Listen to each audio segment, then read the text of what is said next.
31 divided into 13 civilians at 18 military. Doon sa 31 na yan, mayroong 8 military na dead on arrival pagdala sa AFP Medical Center o Viluna General Hospital, at 7 civilians na dead on arrival. 6 yan nadala sa Capitol Medical Center kahapon at 1 nadala sa Quirino Labor Hospital ngayong araw na ito. Of the remaining number, yung mga serious involving 10 military, at pwede namin ma-describe kung ano-ano yung mga kasong yan, at may mga 4 na civilian including isang bata na nawala ng kaliwang mata at naoperahan sa tiyan dahil may mga laceration sa kanyang mga bituka. At mayroong doon sa military, mayroong 3 tinatawag natin head injuries na nasa ospital pa ngayon. Kailangan post-operative siya. Ngayon yung mga ibang detalye tungkol doon sa mga 6 na nasa recovery room ng military sa Viluna, 2 nasa intermediate care.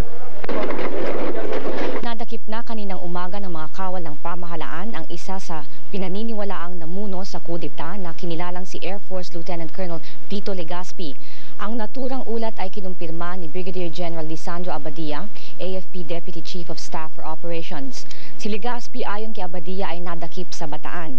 Iniulat din ni Abadia na isa pa ring pinunong rebeldeng kawal, si Red Kapunan, ay nakatakas habang nasa kainitan ang sagupaan kanina.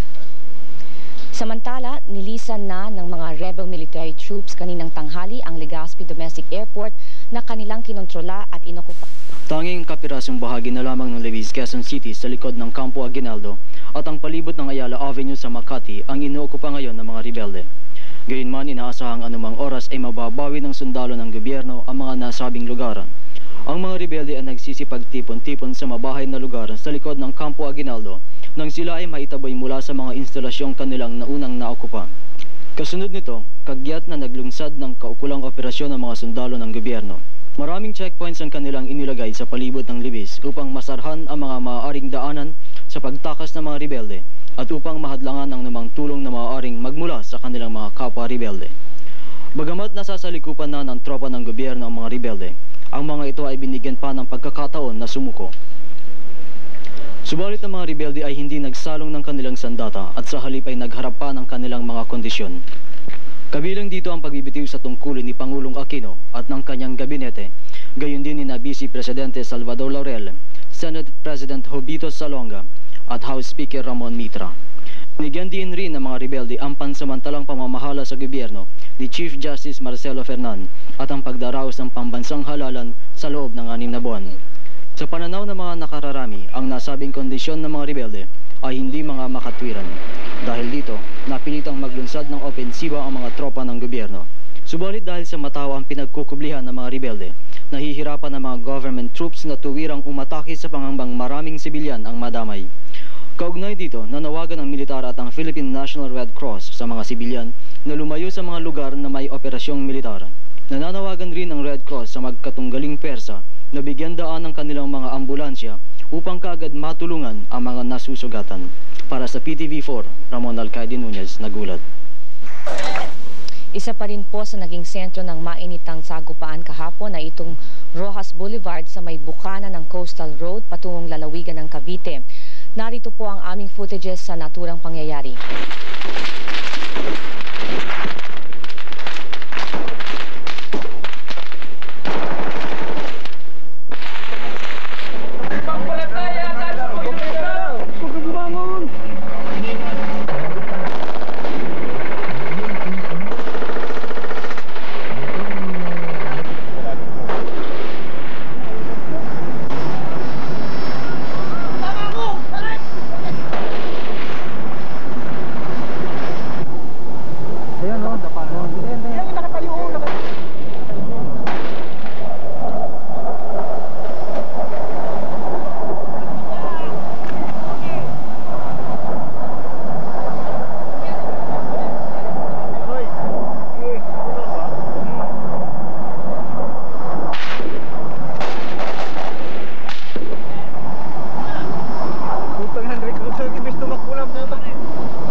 Botak, dali. Sige.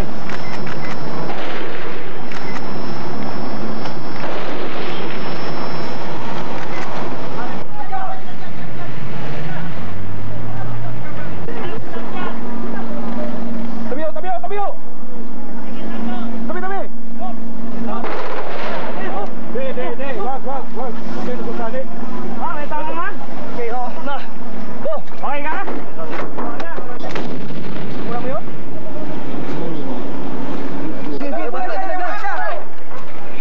Sa palakasan, kanselado ang mga nakatakdang laro